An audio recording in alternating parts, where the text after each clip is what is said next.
影片开始前，你还没有订阅我的频道吗？赶快订阅我的频道，这样你才不会错过最新的影片资讯哦。OK， 影片开始 ，Let's go。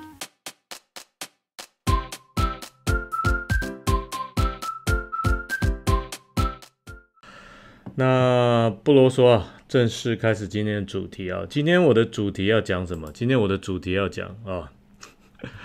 这个语言不只是工具啊。年轻人为什么你应该学古文啊？为什么你要学文言文？这个也是跟我们最近的这个北一女那个欧老师他的一篇，应该是说一段影片啊，在网络上面疯传啊，那也引起了大家很广泛的讨论啊。那当然有很多支持欧老师的声音，像我一样啊。那当然在这过程中，你也会看到很多民进党的侧翼啊、1450啊，还有一些奇葩似是而非的言论，就是来否定就是学古文的这个价值啊，学文言文的价值啊，就是他会很多人有一种讲法，就是说语言啊，就只是学就是使用的工具嘛，哦。那包括我上次引用了一篇那个台独的那个作家的一个脸书的 po 文啊，他就说什么像顾炎武的那个廉耻啊，他的这个修辞也不美啊，然后也乏善可陈啊，哦。那然后还有很多人就是说，你语言要会使用啊，那使用会使用就好，就是学这些古文干嘛？啊，用不到啊。那然后还有说，那你顾炎武的廉耻，难道你读了廉耻，你就有廉耻了吗？一堆人读了廉耻也是无耻啊。然后种种的种种。那我今天我就是想说，我拿我自己来当一个例子好了哦，我来跟大家讲一下为什么年轻人你应该学习古文。像昨天的小酒馆，我也有就是讲，就是说很多时候我们在年轻的时候、学生的时候学习的一些古文、一些文言文，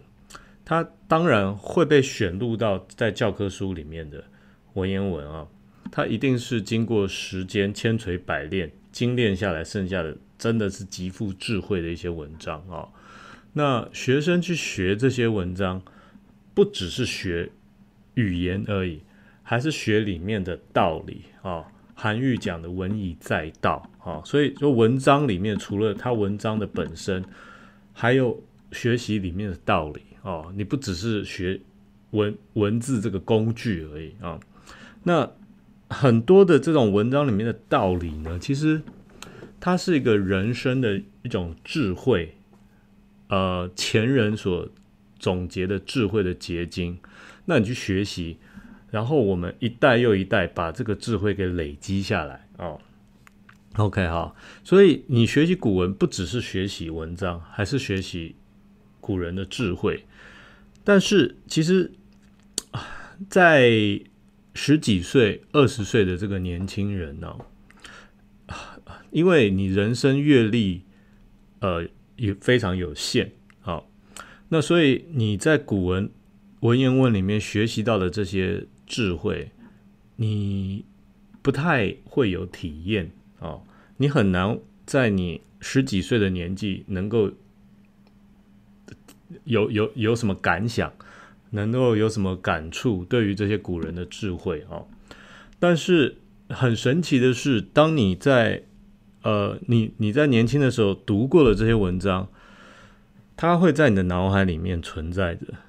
然后在你人生的未来的某一个阶段，可能是30几岁、40几岁，遇到一些事情的时候，你突然以前读过的这些文章，它这个叫做什么 pop up 就跳出来了，就是说，哎呀，原来以前我学的是这么一回事，原来这个事情是这样子理解的，原来以前他们也遭遇到这样子的困难，那以前的人是怎么应对的？那我应该怎么样去应对？好，所以很多智慧不是你十几岁的年轻人能够理解的。但是当你十几岁的时候，没有读过这一些，没有把这一些古人的智慧，就是你以前不懂嘛，但是你硬是把它记下来，记在脑海里，那你未来就不可能会有体悟。如果你年轻的时候没读过，你以后怎么能够有所体悟呢？所以就是说，我还是要今天这一集，我还是要再呼应一下欧老师就是我拿我自己的一些例子来告诉这些年轻人，为什么你应该学古文我今天带大家读一下一些古文我以前念的时候，我一点感触都没有，后来才渐渐的有所感触然后你才知道，原来我们为什么要读这些古文，原来这些古文蕴含的智慧是怎么应用在我们的人生让我们自己变成一个更好的人那当然你不见得要读这些古文，但前提如果你能够从其他的管道得到你要的智慧，那也可以。但是如果你没有，那你为什么不读这些古文呢？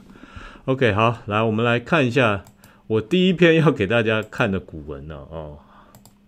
来这个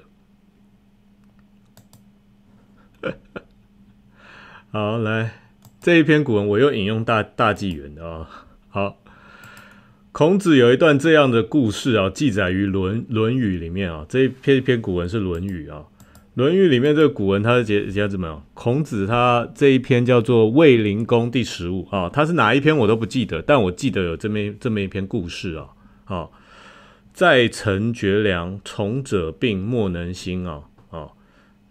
孔子在那个城的那个地方，因为他到处周游列国嘛，然后他在当时的陈国的这个地方，妈的绝粮就没东西吃了，然后就反正也没钱没物资了那跟着他的人呢都病了，他的这些跟随者都生病了，莫能兴都动不了起不来这样子路孔子很有名的一个这个弟子叫子路，运见曰子路就很生气就看到这个事情，就跟他的老师孔子讲：“君子亦有穷乎？”就是老师，你不是说你是君子吗？我们这些君子，我们也都相信你，我们也都当个君子那难道君子也会这么求不着吗？君子也会有这么惨的时候吗？然后孔子他的回答就真的，这个叫做孔老夫子真的是有智慧的人他是怎么回答他的这个弟子子路呢？他说：“君子固穷，小人穷，斯滥矣这个就是文言文很厉害的地方我们看下面的翻译，他是讲君子固穷嘛，君子在穷困的时候能够安守节操，那小人你一旦穷困了，就会为所欲为。所以这就是君子跟小人的差别。但是你文言文就这几个字君子固穷小人穷，斯滥矣就是君子你穷的时候，你起码还会固守自己的节操跟底线，你有一个底线在，你知道什么该做，什么不该做。那你虽然穷困的时候，你也不能够失掉你的气节跟志气但是如果你不是个君子，你是个小人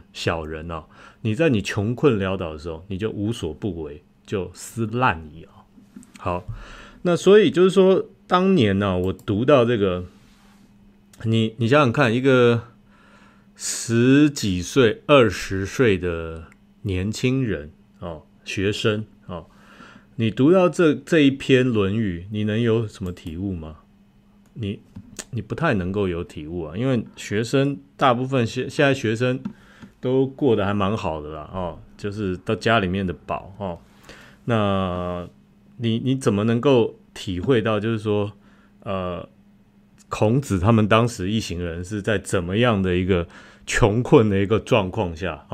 然后那个子路都已经跟他老师要翻脸了，我操，怎么那么惨我们跟着你，结果就这么惨我们为了是什么那但是孔子他仍然能够坚持他的这个理念，告诉他的弟子我们现在当然是混得很求不着但是你混得求不着，也有君子跟小人的分别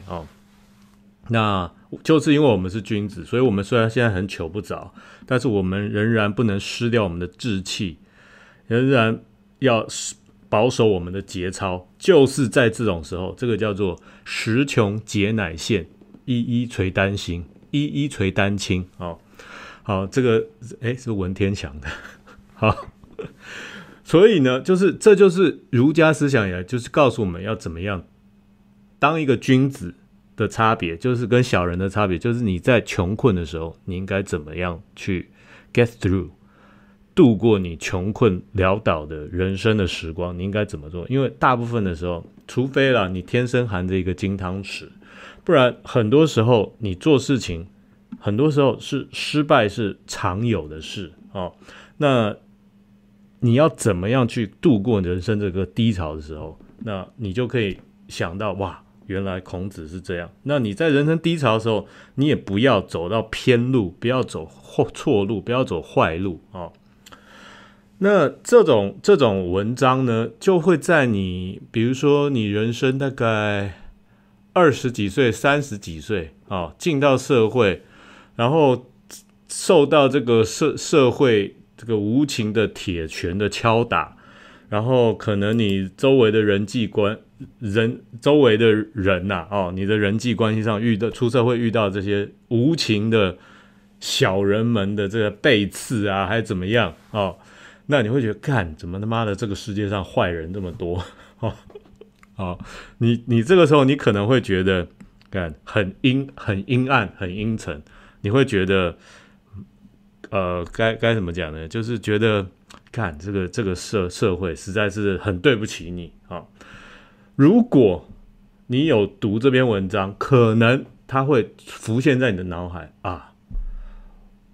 这种时候更是要保守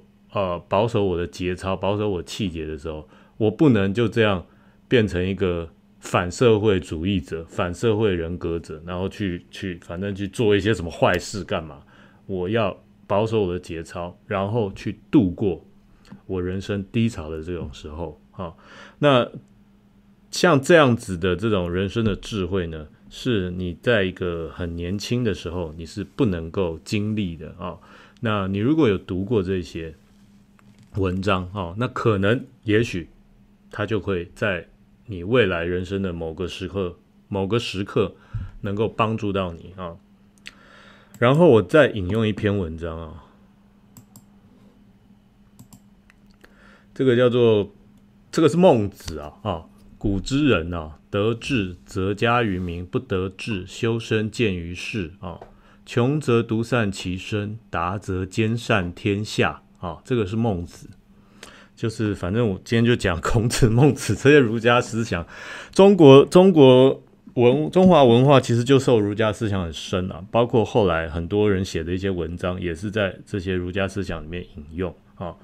他讲这个叫做什么得志则加于民，不得志修身见于世那后面这两句比较有名，叫做穷则独善其身，达则兼善天下，其实是跟前面孔子的那一篇是一样的意思。就是孔子的那一篇他只是讲他穷困的时候要怎么样他都说我们作为一个君子要怎么样。你穷困的时候没有关系，你就把自己给顾好穷则独善其身。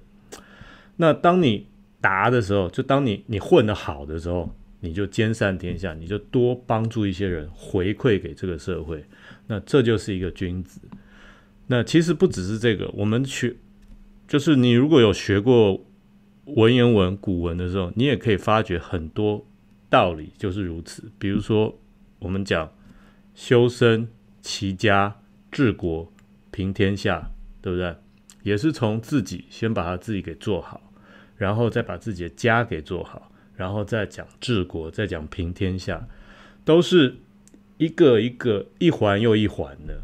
还有讲什么己欲立而立人，己欲达而达人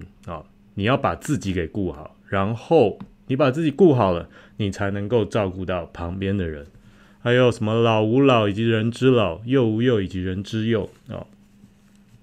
像这些观念当你以前在念书的时候，你在学生的时候，你去读，你能有什么感觉呢？你什么穷，你穷穷你也没多穷，学生能有多穷？学生大家都很穷，不是吗？你也没体会过真的穷啊。那你一个学生，你能够有多显达的时候呢？对不对？但是就是说，当你在学生时候，你能够把这些观念给读到这个脑海里面啊，那你未来在做事情的时候，你起码穷的时候，你不失其志，你不会失去自己的志向。那当你 luckily 你很幸运的，你混得好的时候你还可以回馈这个社会。那这就是你以前我们在学中华文化，在学这些古文，给我们的这些叫什么熏陶自己给自己的一些熏陶，就是说你混得不好的时候也没关系，你也可以当一个君子你就把自己给顾好。像孔子也告诉你，没关系，混得不好的时候，我们君子固穷，对不对？但是不要像小人穷就思滥矣那你穷的时候，你就独善其身，把自己做好。然后呢，当你混得好的时候，你稍微有点能力了，你回馈给社会，你让周围的人也变得更好这个就是我们中华文化这些读书人一直在传承下来的一些观念。那像这种叫做智慧，那这样的智慧呢，它不是什么工具，不是什么你学语言只是为了工具。当我们在学古文的时候，我们就可以学到这个叫什么老祖宗传下来的智慧，那起码对我们的人生有一些熏陶的作用，那起码对你的这个心性未来人生的很多很多阶段，当你遇到困难的时候，你不会走偏嘛，对不对？你如果没有这些少年时候的陶冶性情，你未来遇到困难的时候，你当然就走偏了。很多时候人不是什么极端的好跟极端的坏，你人只是你的秉性可能只是中间的。你如果没有学了这些，把你导向这些在你心里有一些 guideline 指导原则，那你如果没有学过这些，你未来遇到困难的时候，你就不知道怎么做，你可能就会往坏的那个方向去走。所以这就是这些古人的智慧教导我们。我他妈今天特别像个老人家，但是这些真的是我以前年轻的时候学到的，这是什么文言文啊、古文啊，我以前根本不晓得什么意思但是你年纪大了以后你才会渐渐的明白原来是这么个意思。原来那个儒家思想叫我们做的君子，不像那个什么尤熙坤讲的儒家思想就是三纲五常，就是听他在狗屁儒家思想这个才是儒家思想的核心，这个叫做穷则独善其身，达则兼善天下，修身齐家治国平天下，这个才是儒家思想的核心。尤熙坤他妈读书读不到位，乱教别人好了，那我在讲就是说其实这个欧老师他讲的这个108课纲，他在去古文，去掉这些文言文，其实就是剥夺了这些不懂世事的年轻人学习到古人智慧的一个机会。那这样子的剥夺，对他们未来来讲，他们可能会没有这样的智慧去应对人生未来的困难。那当他遇到人生未来困难的时候，那他怎么办？他心里面没有一些这样子的古人的智慧去帮助他，那当然他可能有其他的管道去学习到，但是这是我们中华文化的核心啊。如果你没有这样子的智慧给他，这是中华文化赋予我们的智慧嘛，那你如果没有这样子中华文化赋予的智慧给他，那你要给他什么呢？所以我就是在想，民进党讲的去中化的教育 OK 好，你如果把这个中华文化去掉了，你有另外一个文化能够代替中华文化的，那 OK， 你有一个更强的文化，那算你厉害，你屌，你可以好。但是你没有，你只把中华文化去掉，你让他没有这样的智慧，那他要用什么样的智慧去应对呢？OK， 我接下来我再引用一个来这个是圣经的一个诗篇的一篇他这个是大卫的诗这个很多人可能没有读过，也可能蛮多人读过的耶和华是我的牧者，我必不致缺乏他使我躺在青草地上，引领我可以安歇的水边。他使我的灵魂苏醒，为自己的名引导我走义路啊，走良善的道路啊。下面这个就是传唱千古的了啊。我虽行过死亡的幽谷，也不怕遭害，因为你与我同在，你的杖、你的竿都安慰我。在我敌人面前，你为我摆设宴席，你用油膏了我的头，使我福杯满溢啊。我一生一世必有恩惠，慈爱随着我，我且要住在那耶和华的殿中，直到永远啊！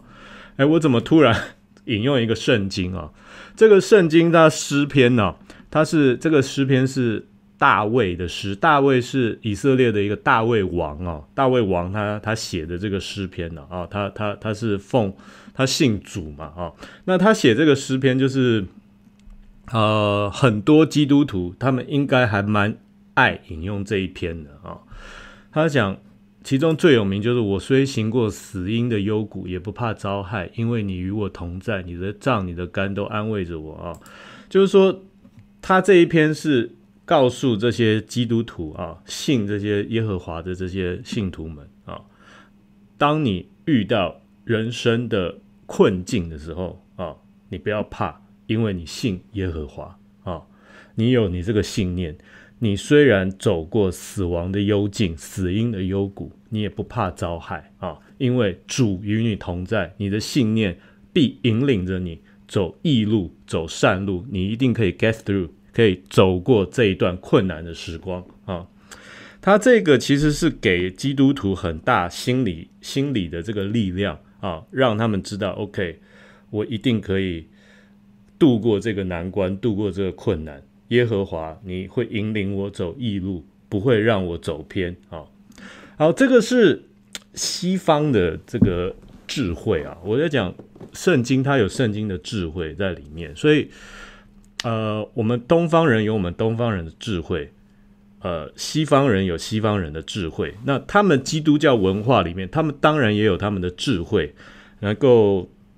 告诉他们要怎么样面对未来人生的这个困境啊，怎么样啊？我读到这个诗篇的时候，我就想到，其实有的时候这个叫什么？这个万法不离其宗啊，是不是这个意思啊？反正差不多就是说，要怎么样帮助人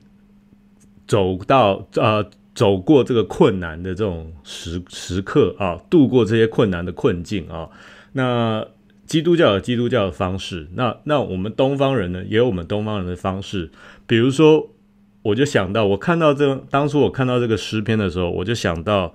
文天祥的这个正气歌啊，我不太会背了。那个正气歌是什么？天地有正气，杂然复流行。下则为和月，上则为日星啊。那他在写的时候，他就想文天祥不是被蒙古人抓到这个牢里面吗？然后他讲那个文天祥就讲这个牢里面有很多的那个气啊，各种的晦气，有什么人气，然后又有什么日照的那个热的闷的那个气，然后还有那个土气，还有水气，那个很湿，然后各种那种很恶心的那种气，混浊之气。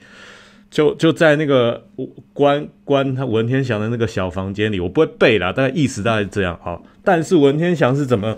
get through， 怎么样度过这么困难的时刻呢？他讲，因为我胸中有浩然的正气啊，所以我有这个浩然之气，能够帮我度过这些困境啊。那这是我们东方人的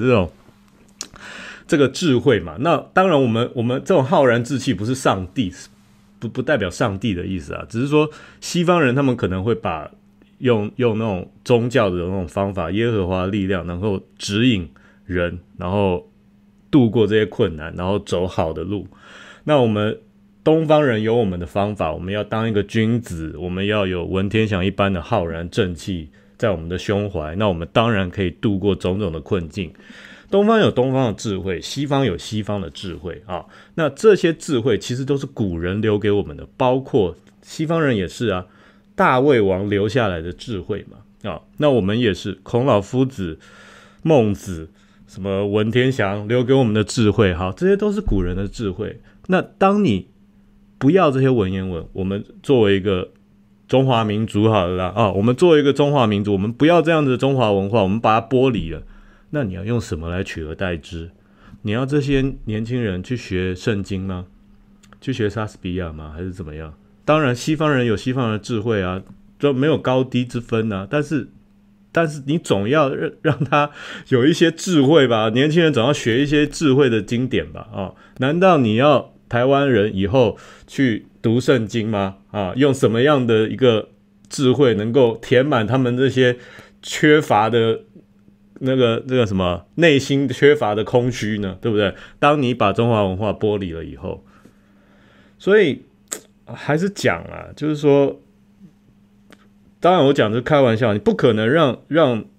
以后让台湾的这些年轻人去读圣经、读莎士比亚嘛，全把它变成好像西方人一样的那样去教，对不对？那你要怎么办呢？你还是回归到本质嘛。我们老祖宗，毕竟你改变不了自己是中华文化的中华民族的这个事实嘛。哪怕你一直在讲台湾的本体，事实上台湾文化也是从中华文化流传下来的一支嘛。那它还是中华文化为核心去演变的一种地方性的一个文化嘛。那我们当然有我们地方性的特色嘛，但是核心还是中华文化啊。那你就要面对这个事实，你没有办法用另外一种文化去取代中华文化。那既然如此的话，还是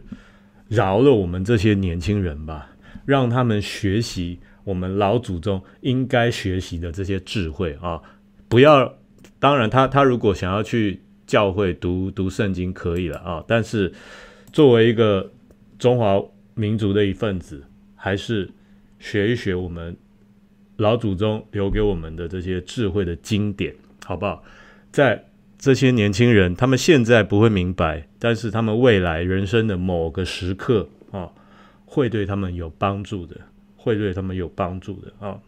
我又想到了那个，应该也是《论语》的一篇吧，不知道是孔子还是孟子，也许是孔子吧。他在讲治国他讲导之以政，齐之以刑，民免而无耻因为我们最近在讲那个廉耻嘛